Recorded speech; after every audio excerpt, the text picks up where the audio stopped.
동북부에 웨스트 벵갈주가 있습니다. 웨스트 벵갈주의 도시 중 캘커타에 이어 두 번째 큰 도시인 실리구리. 이곳 실리구리에서부터 우리는 현지 사람들의 취향과 선호하는 것을 조사하여 맛있는 빵과 케이크를 개발하고 만들 것입니다. 우리가 만드는 빵은 매일 아침마다 만들고 유효기간이 짧은 신선한 웰빙빵이며 손님들을 속이지 않고 건강을 생각한 정직한 빵일 것입니다. 이렇게 우리는 이곳 실리구리에 새로운 도전의 첫 시작이 될 빵집을 오픈할 것입니다. 이 빵집은 사람들에게 맛있는 빵뿐만 아니라 예수님의 사랑이 담긴 빵을 만들어 파는 빵집일 것입니다. 바로 이 빵집이 히말라야 지역에서부터 서남아시아로 가지를 뻗어가는 히말트리 1호점이 될 것입니다.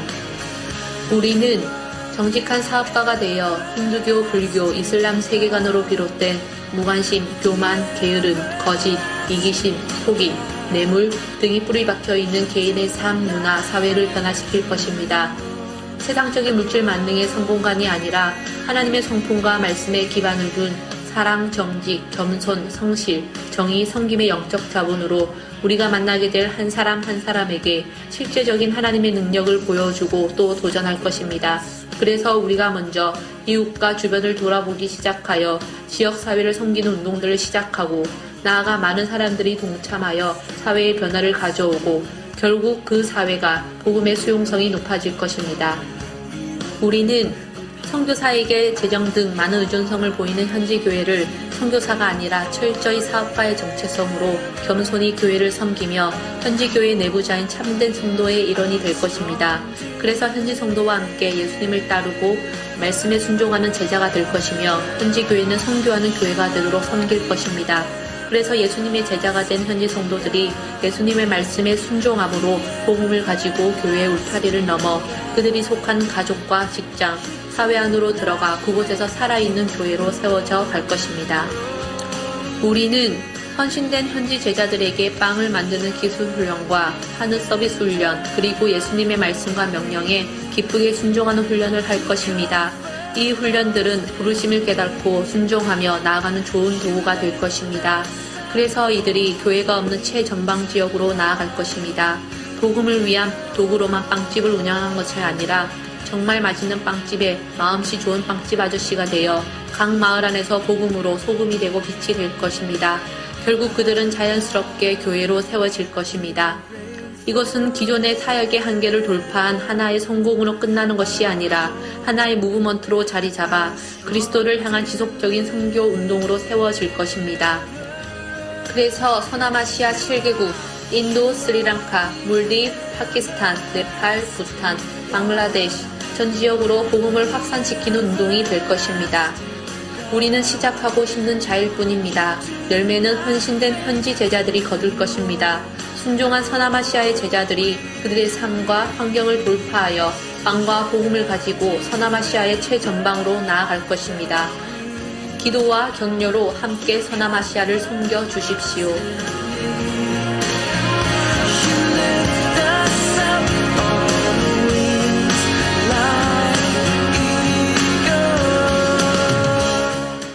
보신 영상은 저희가 비즈니스 선교라는 것을 시작할 때에 많은 시간을 들여서 공부를 하고 연구를 하고 또 기준들을 세워 나갔을 때 함께 이제 그려 나갔던 우리의 비전들 그리고 우리의 기준들 우리가 나아갈 방향들에 대해서 저희가 만든 영상입니다.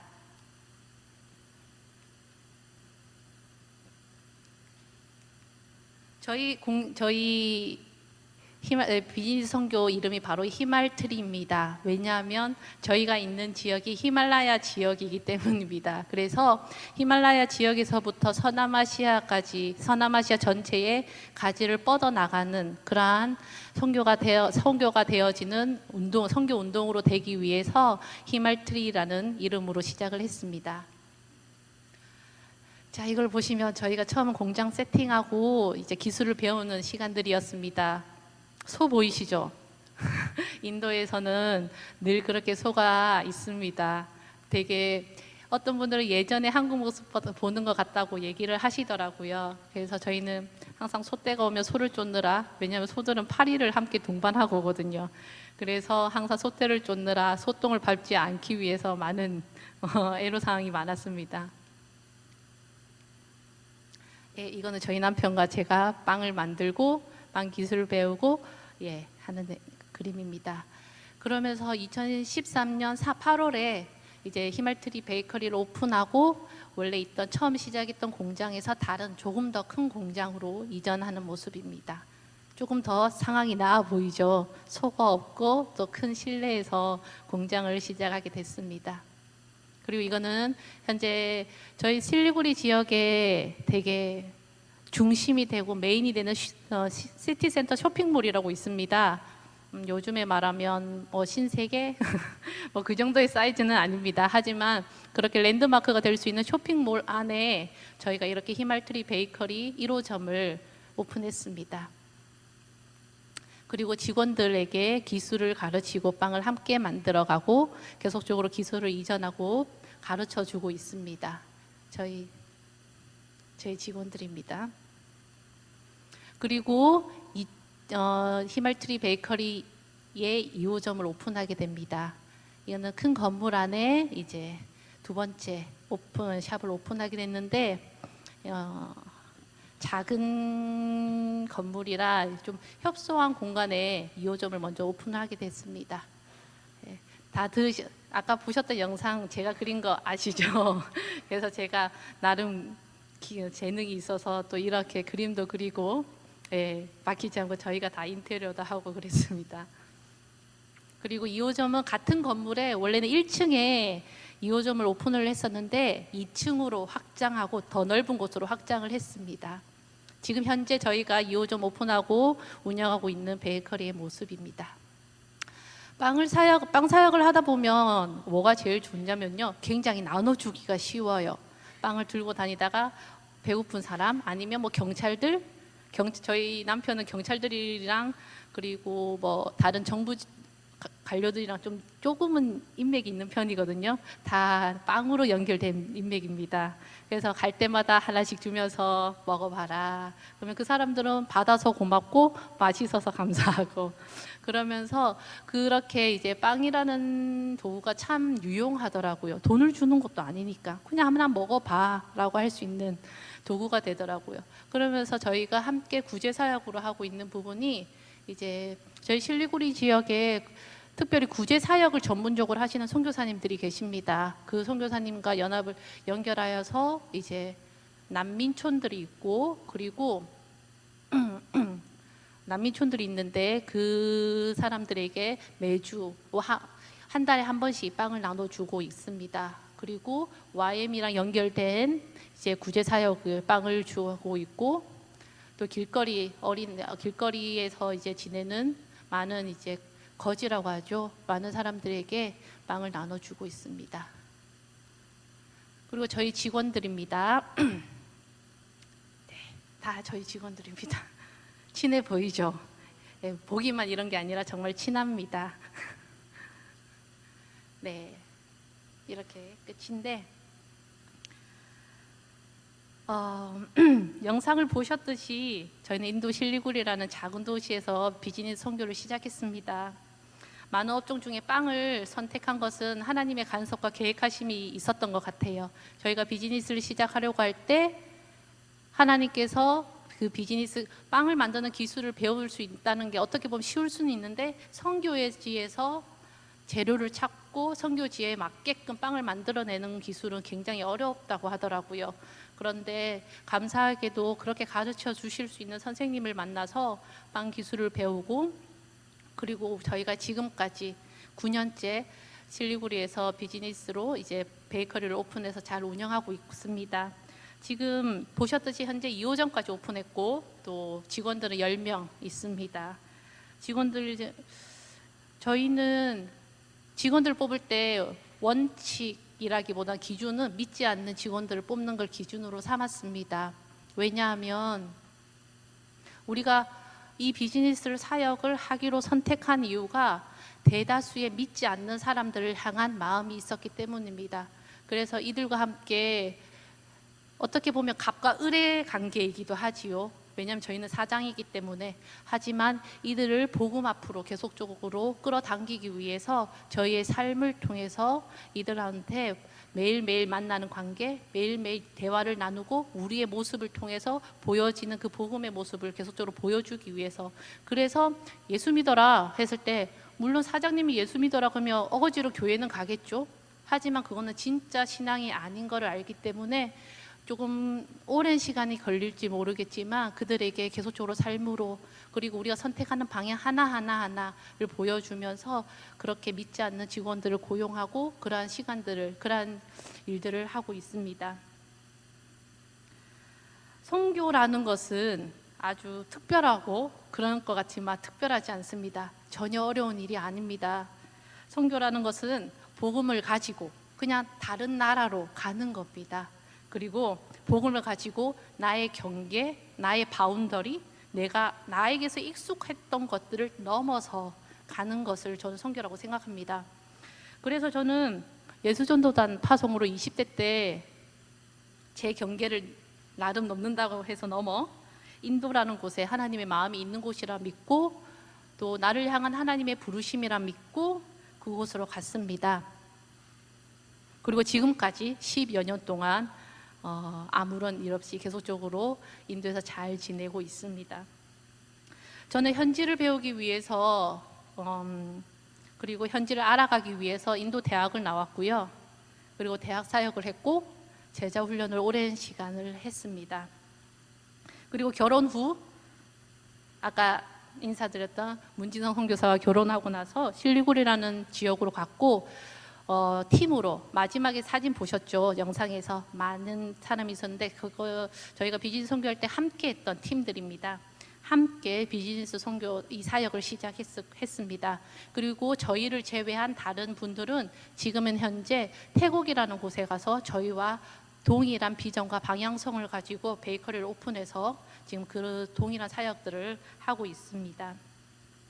선교를 시작할 때 처음에는 되게 염려하시는 분들이 많았습니다. 왜냐하면 딸 같고 동생 같고 하니까 혼자 가도 되겠냐, 그렇게 가도 되겠냐 등등의 많은 염려하는 부분들, 특히 저희 교회 담임 목사님께서 많이 염려하셨던 부분들이 있습니다. 근데 그때 제가 기도하기를 하나님, 만약에 하나님께서 제가 어려서 저는 그때 분명하다라고 생각했지만 혹여나 하나님 뜻이 아니라면, 내가 이렇게 살아가는 것이 하나님의 부르심이 아니라면 하나님 그러면 지내다가 나를 다시 데리고 오셔도 됩니다 라고 기도했던 것 같아요. 그런데 지금 돌아보면 제가 지금까지 20대 때 나가서 사역을 하고 결혼을 하고 아기도 낳고 그리고 빵집 사장도 되고 잘, 어떻게 보면 하나님의 그 부르심 안에서 잘 지내온 걸 보면서 느끼는 것은, 해가 거듭할수록 느껴지는 것은 하나님의 부르심이 맞구나, 이 길이 맞구나 라는 것입니다.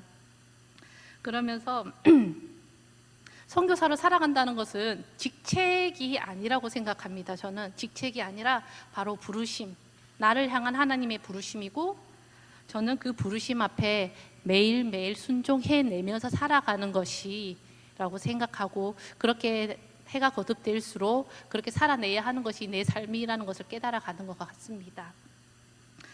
인도는 200년이라는 되게 오랜 선교 역사를 지니고 있습니다. 서양 선교사를 비롯해서 인도에 정말 많은 한교 선교사님들이 열심히 사역하고 계십니다. 그래서 인도의 인구는 13억입니다. 그 중에 근데 카톨릭을 제외한 1%만 개신교를 믿습니다.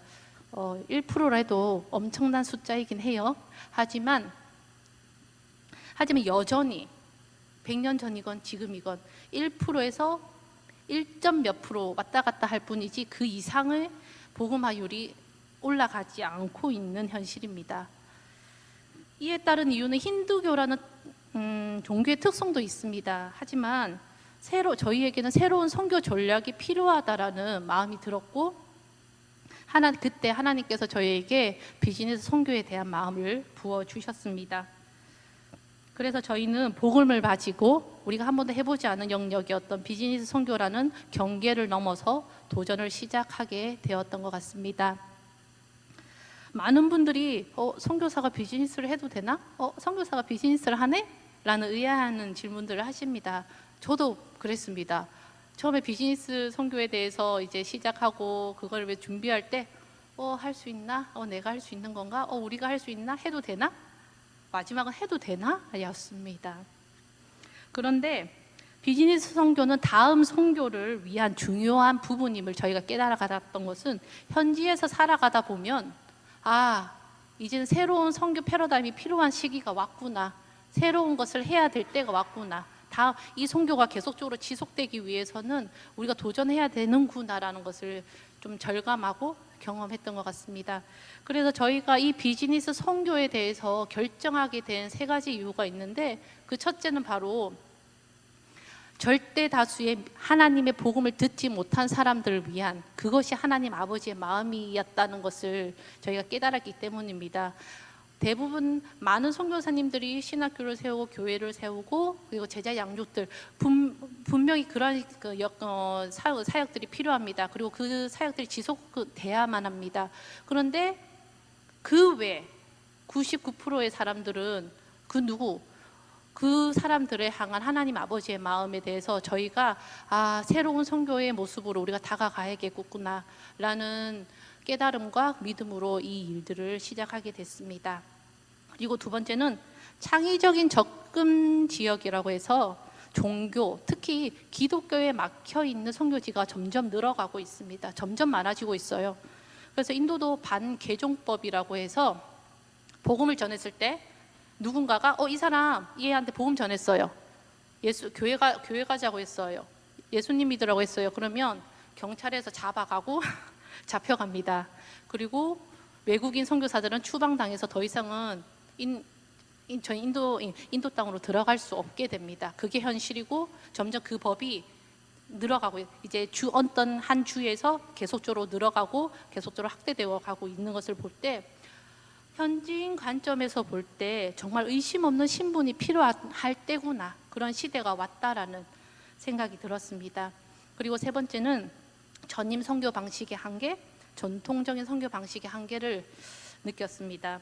물론 교회를 세우는 거 정말 중요하고 부르심을 받고 그 제자들 양육하고 키워나가는 것은 계속적으로 지속돼야 된다고 생각합니다. 저 또한 대학 사역을 오래 했습니다. 대학에서 청년들을 만나고 교제하고 복음을 전하고 그들을 제자 양육하고 그런 이제 일들을 했는데, 거기서 오는 이 일들이 지속돼야 되지만 또 다른 뭔가가 필요하다라는 마음이 들었어요. 또 다른 뭔가, 더 많은 사람들이 복음을 듣기 위해서 또 다른 뭔가가 필요할 때라는 거, 그 한계를 느꼈기 때문에 그런 선교적 접근 방법으로 인해서 저희가 이 비즈니스 선교를 도전하게 되었습니다. 비즈니스 선교를 시작할 때도 10여 년 전의 기도처럼 분명 하나님의 부르심이요 계획이시라 믿습니다. 아니면 스톱해 주십시오 라고 기도하면서 지금까지 해오고 있습니다. 그렇다고 해서 저희가 말씀드린 비즈니스를 했던 사람이 아니거든요. 비즈니스를 해본 적도 없고 잘 알아서도 아닙니다. 그래서 오랜 시간 정말 비즈니스 선교에 관련 비즈니스에 대해서 책을 정말 많이 읽었던 것 같아요. 책을 읽고 비즈니스 선교를 실제적으로 하시는 분들을, 인도에서 비즈니스 선교를 하시는 분들을 찾아가서 물어보고 어떻게 하는지를 계속적으로 그렇게 하는 시간들을 가지면서 저희에게 맞는 비즈니스 사역 선교의 비전과 계획과 기준들을 세워나갔고 그것을 위한 전문성을 키웠던 것 같습니다. 그래서 기술을 배우고 현지에 맞는 빵을 만들어내기 위해서 정말 부단한 노력들, 시간들을 많이 투자했었습니다.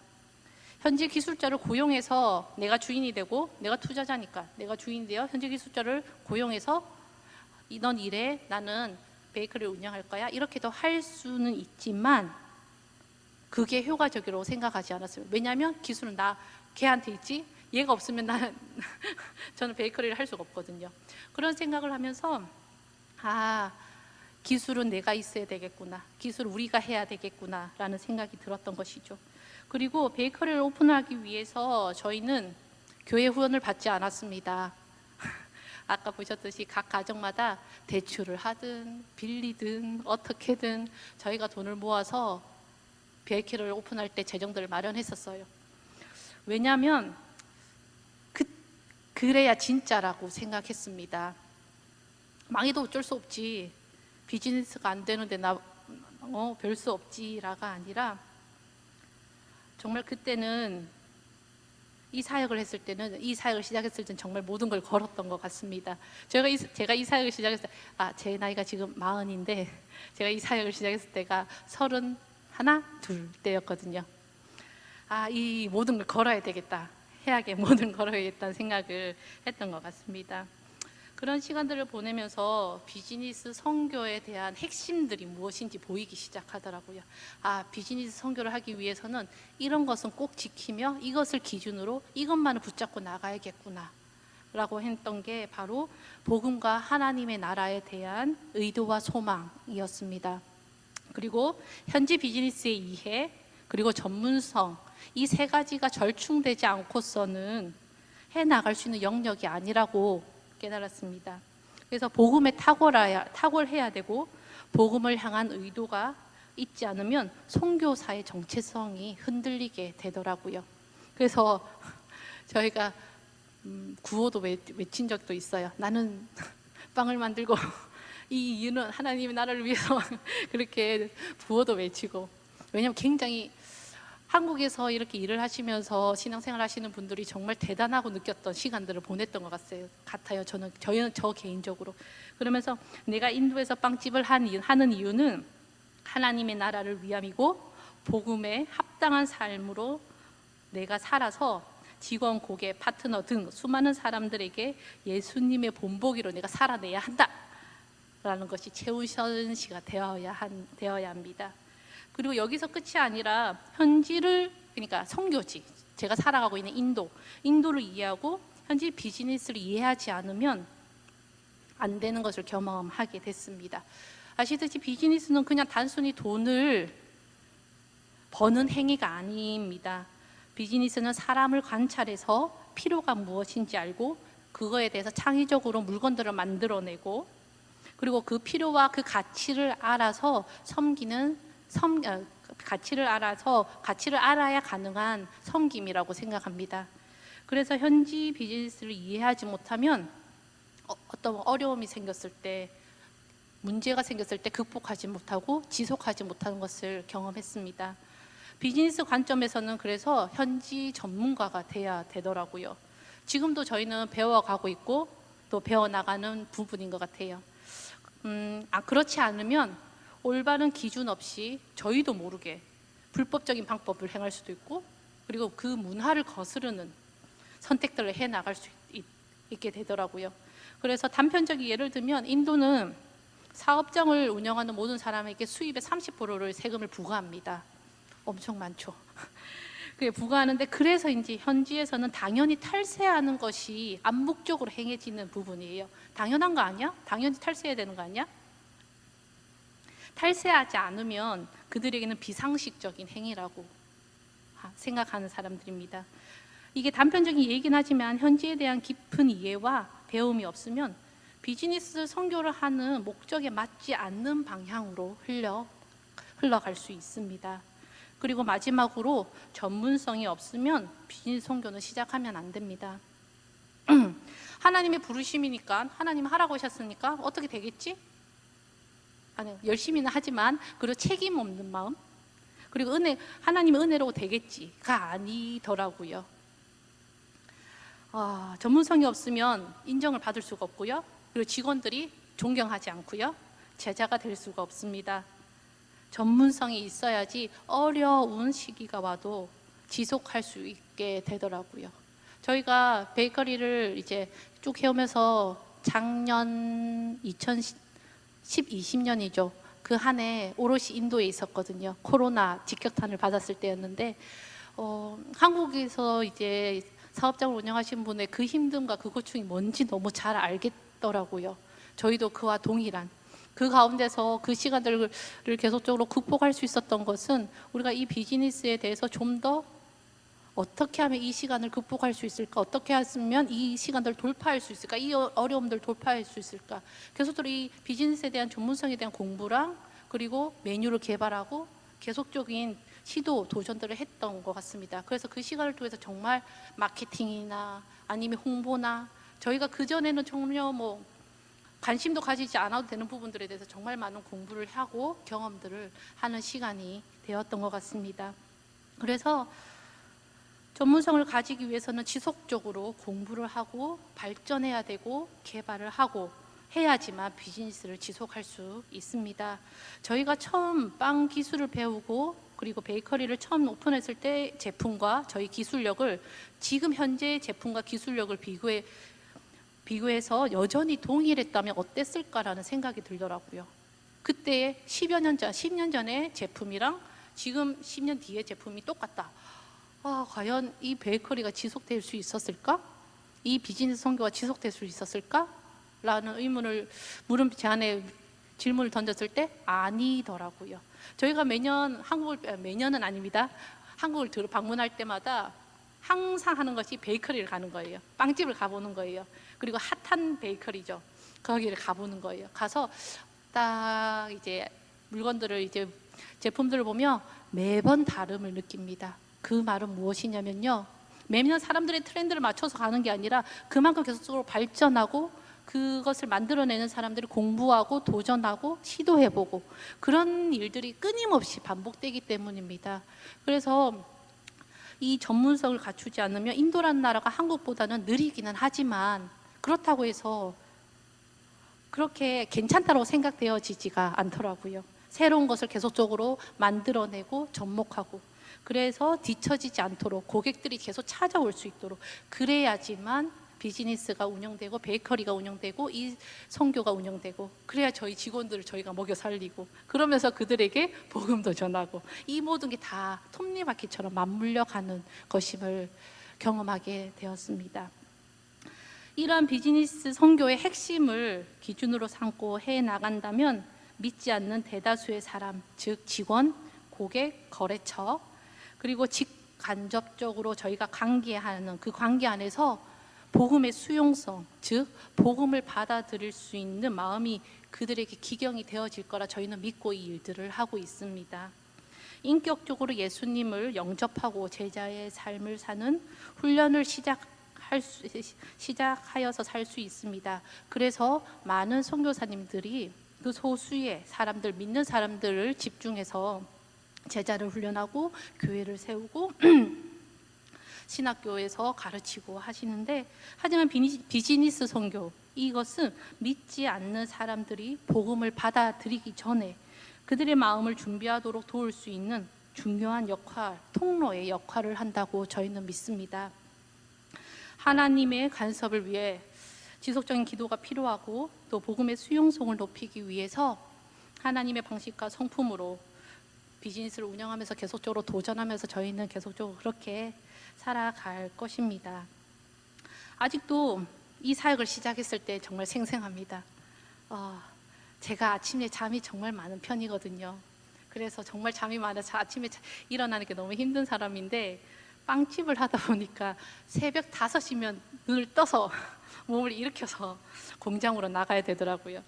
그래서 새벽 5시에 그때는 저희 승현이가 없었을 때였는데 저희 남편과 저희 팀과 힘겹게 5시에 일어나서 이제 공장으로 가서 문을 열고 빵을 만들고 또 빵을 팔고 그때는 손에 익지 않는 일이기 때문에 모든 일을 마치고 집에 돌아오면 저녁이 되어 있더라고요. 계속 공장에 정말 공돌이와 공순이의 삶을 살았던 것 같아요. 이러한 시간을 몇 년 보내면서 내가 뭘 하지? 뭘 하고 있는 거지? 라고 생각을 한 번이라도 안 했다면 거짓말이겠죠. 그런데 지금 생각해 보면 저희가 비즈니스 선교사로 사역자로 세워가는 한 가정이었다는 한 부분이었다는 걸 깨달아지더라고요. 이 시간을 준비하면서 느헤미야 3장 말씀이 생각났습니다. 이영서 목사님께서 그러시더라고요. 2주 전까지 느헤미야 강의했는데 라고 얘기를 하시더라고요. 어찌나 당황했는지 모릅니다. 뭐 그렇다고 해서 제가 깊게 말씀을 어떤 분석해가면서 하는 건 아니지만, 그래도 도리어 느헤미야 3장에 대해서 그러면 다 알고 계시겠다, 그러면 그 전체 배경을 다 알겠다라고 생각하니까 한결 마음이 가벼워졌습니다. 느헤미야 3장은 누구의 자손, 누구의 아들이 이 부분 어디를 중수했고, 누구의 자손, 누구의 아들이 어디를 중수했고, 계속 반복되는 내용입니다. 처음부터 끝까지 성벽 재건에 참여한 사람들의 명단이 좌르륵 나오고, 그래서 느헤미야서를 볼 때 제 개인적인 견해지만 좀 흥미롭지 않는, 3장이네, 이름들이 많이 나오는 부분이네 했던 부분이었던 것 같습니다. 그런데 어느 목사님의 설교를 듣는데 그 목사님께서 느헤미야 3장을 읽어 내려가는데 성령님께서 느헤미야 3장을 보는 눈을 열어주셨다는 거예요. 마치 VR처럼 가상현실처럼 눈에 쫙 펼쳐지듯. 그러면서 그 목사님이 하신 말씀이 예루살렘 성 전체가 눈에 들어오는데 너무나 웅장한 스케일이었습니다. 그런데 처음 모습은 참 비참했습니다. 느헤미야가 왜 그렇게 통곡했는지 상상이 되었습니다. 무너진 예루살렘 성 전체에 개미처럼 달라붙은 사람들이 모여 모습이 보였습니다. 도저히 불가능해 보이는 일을 하고 있었습니다. 그 모습에 또 한 번 눈물을 쏟게 하였습니다. 카메라가 한 사람 한 사람의 얼굴과 일하는 모습을 보는 것만 가지고도 울지 않을 수 없었습니다. 그것이 바로 느헤미야 3장이었습니다. 라는 말씀을 들으면서 제게는 그 목사님께서 경험하셨던 그 은혜는 없었지만 머릿속으로 상상해 보면서 그려가면서 그 느헤미야 3장을 읽으면서 묵상을 했던 것 같습니다. 그러면서 하나님께서 제게 주신 말씀은 하나님의 마음이었습니다.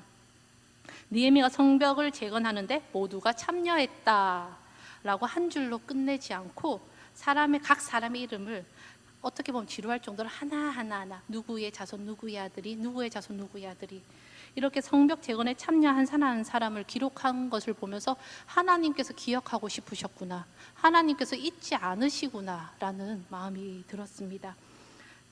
제가 느헤미야 3장 전체를 이제 묵상을 하면서 은혜를 받는 걸 나누는데, 그중 또 3장 22절에 바룩이 힘써 일했다라고 기록한 부분도 있죠.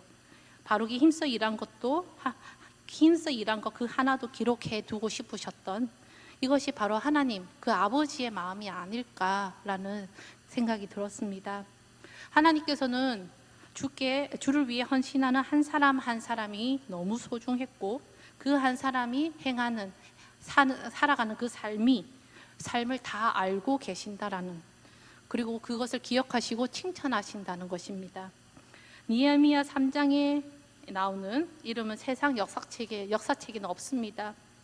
세상 사람들이 관심을 가지든 말든, 사람들이 알아주든 말든, 그 이름이 성경에 기록되어 있다는 것은 변함이 없는 것이죠. 느헤미야가 예루살렘 성벽을 중수할 때 제사장을 비롯해서 심지어 여자들까지 다 동참했다고 기록되어져 있습니다. 물론 늘 그렇듯이 비판만 하고 협력하지 않는 사람도 있겠죠. 그 시대도 있었고 그것 또한 기록이 되어 있습니다. 하나님께서 왜 이토록 느헤미야를 통해 성벽 재건한 사람들의 이름을 기록하셨을까? 묵상할 때 하나님께 너무 귀한 헌신이었고, 하나님께서 기억하신다, 알고 계신다라는 그 마음의 표현인 것 같았습니다. 그러면서 제게 정말 큰 은혜였던 것 같습니다. 저희가 가는 이 길 또한 하나님께서 기억하고 알고 계시는구나 라는 마음이 들더라고요. 솔직히 저희가 하는 이 사역은 눈에 보여지는 사역의 형태가 아닙니다. 교회를 세우고 사역자를 키워내고 많은 성도들이 있는 것이 아니라서, 선교사라고 했을 때 많은 분들이 기대하는 그러한 결과물들이 없습니다. 비즈니스 선교는 땅을 기경하고 물을 주는, 그래서 어쩜 저희는 그 열매를 저희가 맺을 수 없다라고 생각합니다. 그래서 때로는 내세울 게 없어 위축되는 마음이 없지 않아 있습니다. 그랬던 제 마음에 이 느헤미야 3장의 말씀을 읽어가면서 하나님께서는 아니다, 덕이나 내가 바라보는 것은 그게 아니다. 내가 살아가는 그 삶, 내가 하나님의 나라를 위해서 살아가는 그 일, 그 마음, 그 삶을 바라보고 기억하고 알고 계신다라는 것입니다. 비즈니스 선교라는 도구로 인도에서 하나님의 나라를 소망하며 하나님의 나라를 세워 나가기 위해, 그리고 무너진 영역들 안에서 들어가 하나님의 방법, 하나님의 말씀, 하나님의 성품으로 보수하며 세워나가는 저희의 삶을 알고 기억하고 계신다는 것입니다. 가정에서, 그리고 학교에서, 직장에서, 그리고 각자의 일터에서 믿음으로 살아가고자 애쓰는 성도님들의 삶을 하나님께서 기억하고 아신다라는 것을 잊지 않으셨으면 좋겠습니다. 그리고 하나님께서 우리를 통해 이루어가기 원하시는 것은 하나님의 나라를 세워나가기 원하시는 것 같습니다. 우리 모두 각자의 삶 속에 먼저 하나님의 나라를 먼저 세워나가야지 내 주변, 그리고 더 바운더리를 넓혀서 하나님의 나라를 세워나갈 수 있는데, 저도 물론 이번에 이 시간을 통해서 저 안에 무너진 영역들을 참 많이 발견했던 것 같은데, 이런 무너진 영역들, 예배가 무너진 것, 기도가 무너진 것, 감사가 무너진 것, 사랑이 무너진 것, 그리고 용서가 무너진 것, 그 무너진 영역들을 그대로 방치해서는 해두는 것이 아니라 하나님이 원하시는 대로 우리의 삶에 먼저 하나님이 나라가 세워지도록 무너진 영역들을 보수하고 새롭게 재건되어서 정말 하나님이 원하시는 삶으로, 그 부르심의 삶으로 저 그리고 여러분이 그렇게 살아갈 수 있도록 간절히 바라고 기도하겠습니다. 감사합니다.